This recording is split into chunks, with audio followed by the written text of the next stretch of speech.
Good day mga ka-campers, good morning. Welcome back po sa bagong episode ng Jego's Way. So again, my name is Jego. So right now, or for today, it's not going to be an overlanding or car camping vlog. This morning pupunta tayo sa Servitec dito sa amin sa Antipolo sa may Marcos Highway. So nandito ako ngayon sa may Sumulong Highway. Pababa ako ng Marcos Highway para pumunta sa Servitec. Ipapacheck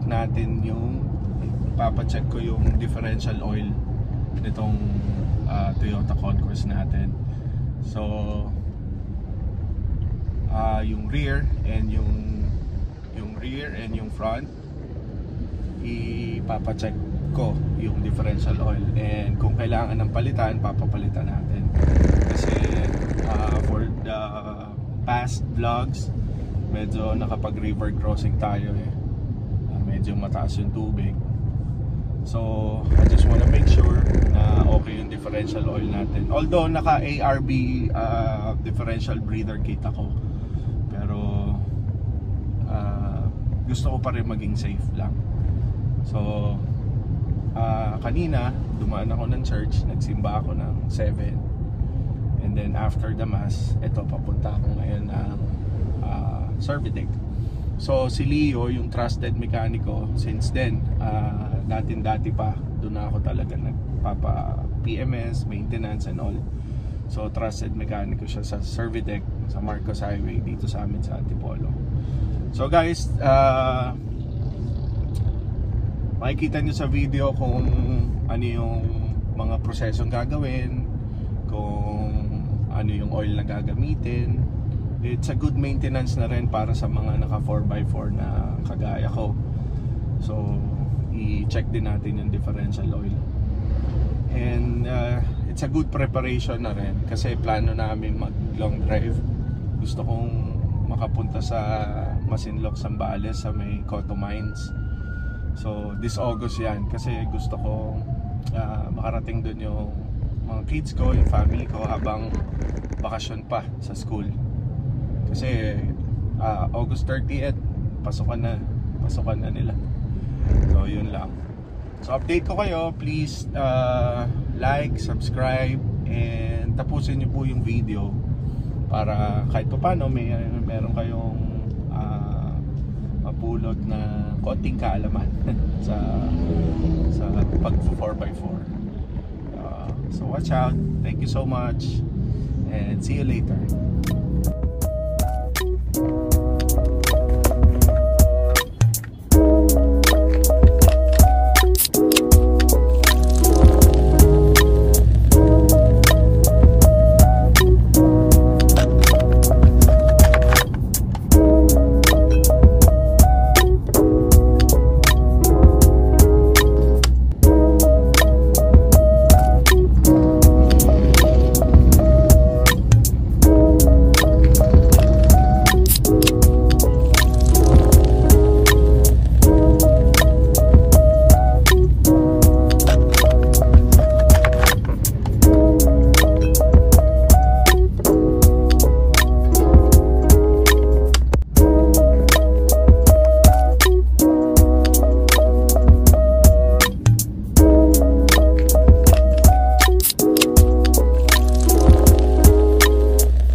So hi guys, nandito na tayo sa Goodyear, dito sa Servitec sa may Marcos Highway.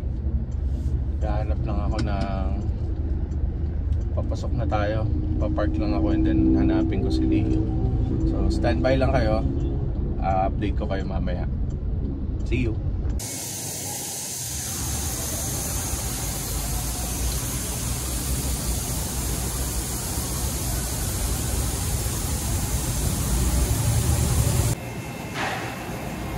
Ayan, nililip na. Ayun si Leo.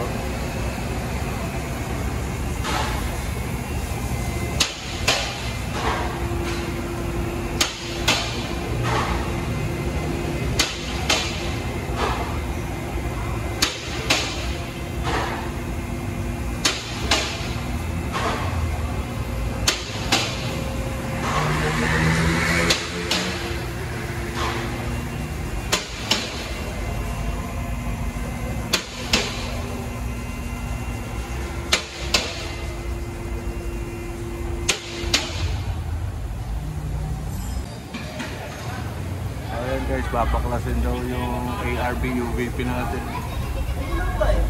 Ha? Malinaw pa? Tingin?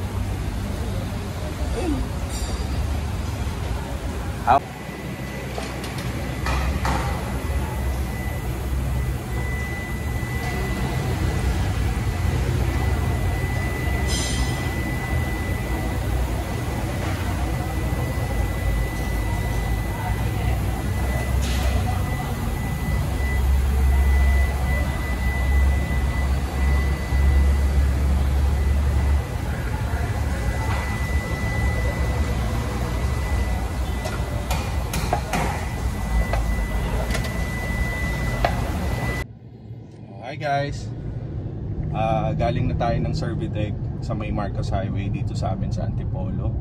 So na-check na ni Leo yung mga differential oil. So good news, hindi pa siya kailangan palitan, as in malinis na malinis pa, pinakita niya sa akin kanina.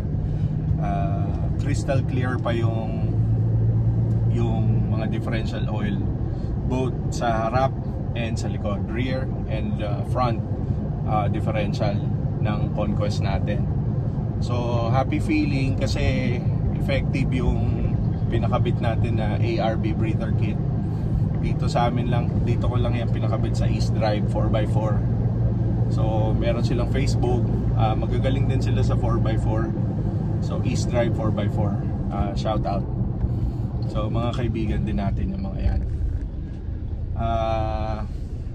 Ang pinagawa ko na lang is pinagrasahan ko kay Leo yung mga dapat lagyan ng grease. So binidyo ko rin yan, kasama rin yan sa video kanina. Yun, so kahit papano meron tayong peace of mind na okay yung differential oil natin kahit nagaling tayo sa river crossing and all. Kasi nasa mga 35,000 na rin yung natatakbo ni Torico natin eh.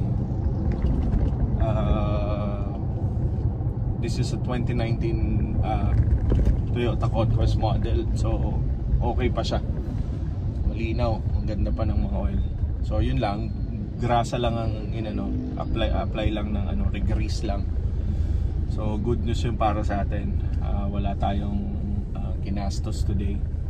So ganun guys, I highly suggest kung mga nasa nearby places lang kayo, kung mga taga Rizal kayo, ugaliin yung ipacheck yung mga oil ng sasakyan nyo, lalo na yan. Syempre, differential oil, medyo hindi natin napapansin yan eh. Dito sa Pilipinas, dito sa atin, lalo sa Manila, madalas bumagyo, madalas bumaha, napapadaan tayo sa mga ganyan, unfortunately, na mga baha. So yun, ipacheck nyo, mura lang naman yan eh.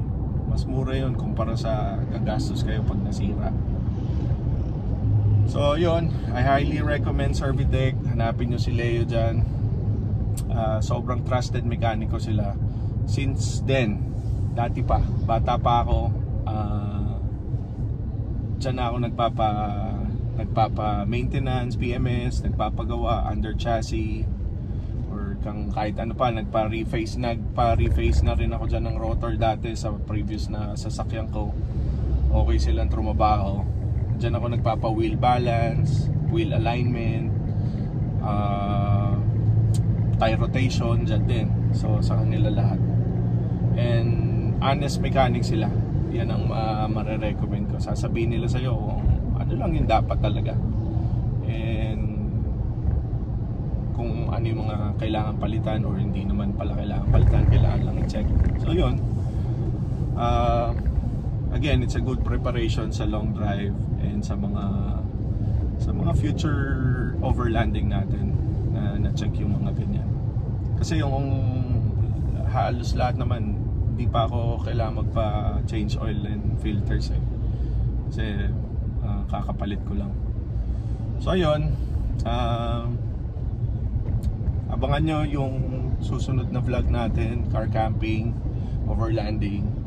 Hopefully matuloy kami this August 2023 sa Masinloc, Zambales. Pupunta tayo sa Coto Mines. So abangan nyo yun. Bibigyan din natin kayo ng honest review, yung mga kailangan bayaran na fees and all. For now, yan muna. Thank you so much for watching. And hopefully may mga natutunan kayo today.